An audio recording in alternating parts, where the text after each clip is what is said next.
Les pieds noirs ont compris. Pris en étau entre toutes les violences de l'OAS, celles du FLN et l'indépendance à venir, ils n'ont plus leur place dans ce pays qu'ils aiment tant.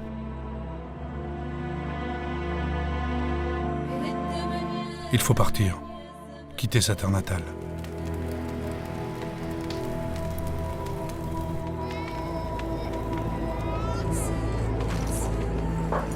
Ces centaines de milliers de Français abandonnent tout. Leur pays, leur maison, leur travail et leur mort. C'est un aller sans retour vers cette France que la majorité d'entre eux n'a jamais connue.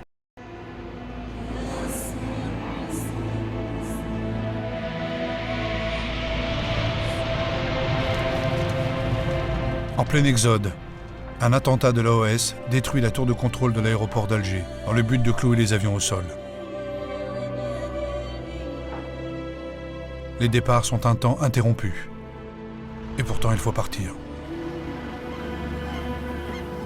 Tous les moyens sont bons, y compris les embarcations de fortune, les bateaux de pêche.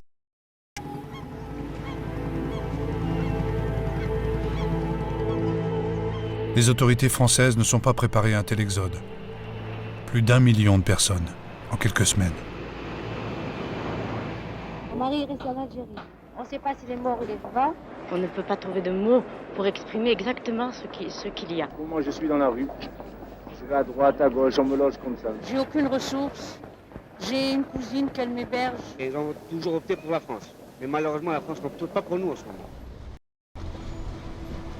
En plus du sentiment de trahison, d'abandon, de lâchage, les pieds noirs se heurtent à l'improvisation de leur retour et à l'incompréhension d'une partie des Français. Messieurs, dames, s'il vous plaît. Oui, madame, votre dossier là. Oui, madame, votre dossier. Mais alors, attendez, ou alors vous allez rejoindre une convocation. Ces blessures et ces pertes vont cimenter une identité singulière qui ne pourra jamais vraiment faire son deuil du paradis perdu.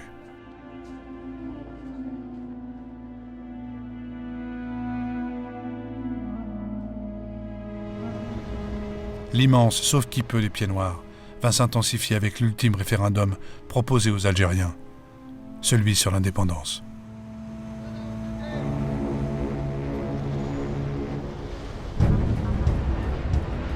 Voulez-vous que l'Algérie devienne un État indépendant coopérant avec la France? Telle est la question unique, directe, sans ambiguïté qui est posée en Algérie. La réponse, elle aussi, est sans ambiguïté.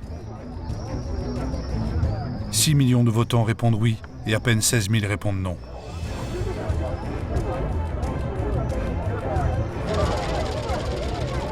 L'indépendance est approuvée à 99%.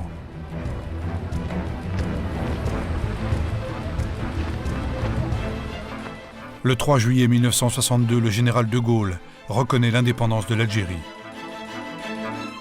Les pouvoirs exécutifs de la France sont officiellement transmis au président de l'exécutif provisoire, Abderrahmane Farès. Pour l'armée française aussi, c'est le temps du départ.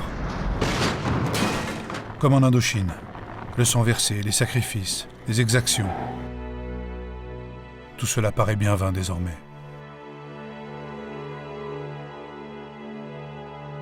Pour ces hommes, à qui on a beaucoup demandé, il faudra vivre avec les fantômes, les morts,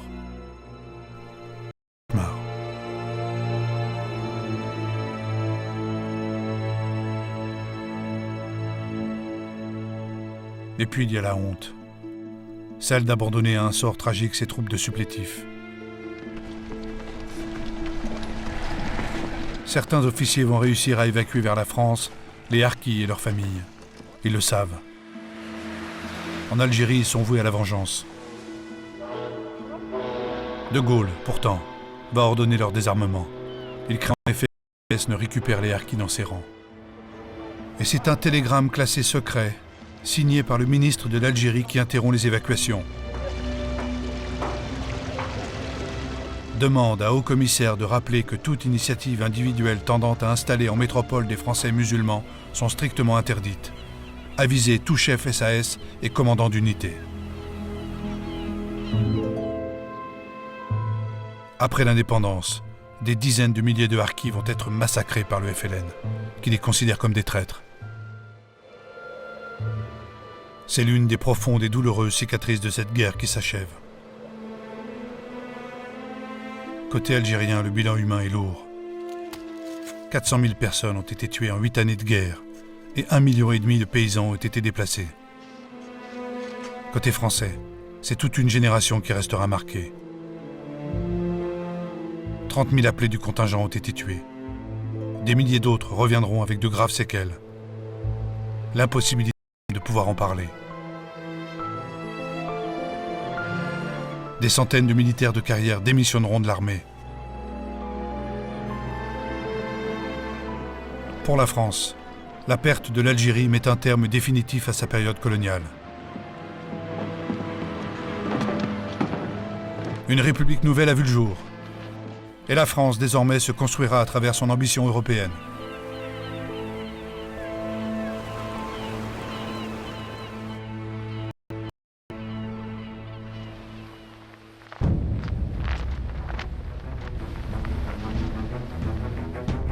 L'indépendance de l'Algérie est officiellement proclamée le 5 juillet 1962. Alors qu'à Oran, la guerre connaît ses dernières convulsions avec l'enlèvement et le massacre de centaines de Français. Partout ailleurs, c'est une liesse immense.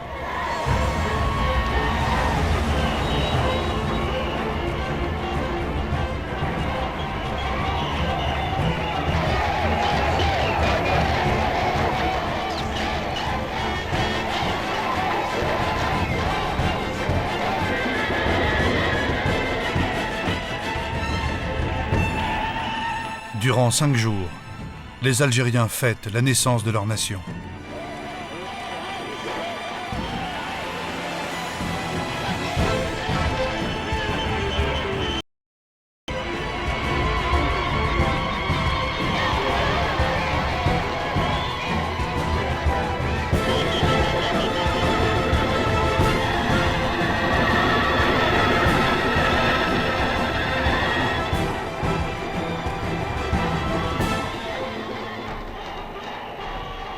Et c'est à l'issue d'une lutte sévère au sein des différents courants du FLN qu'Ahmed Ben Bella devient le premier président de la République algérienne.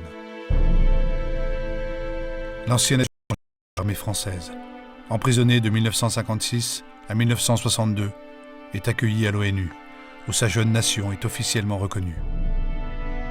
Au nom du peuple algérien et de son gouvernement, il m'est agréable d'exprimer à votre Assemblée nos vifs remerciements pour le vote unanime qui vient de consacrer notre admission dans la grande famille des Nations Unies.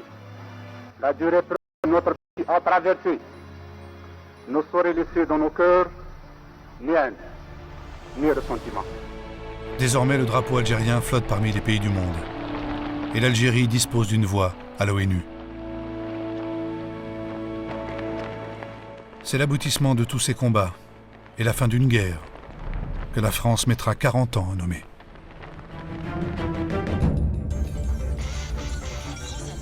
« 37 ans après, l'Assemblée nationale française a enfin admis à l'unanimité que la guerre d'Algérie était bien une guerre. » C'est vrai que ce matin, le travail de l'Assemblée nationale est un peu exceptionnel, puisqu'on va qualifier l'histoire.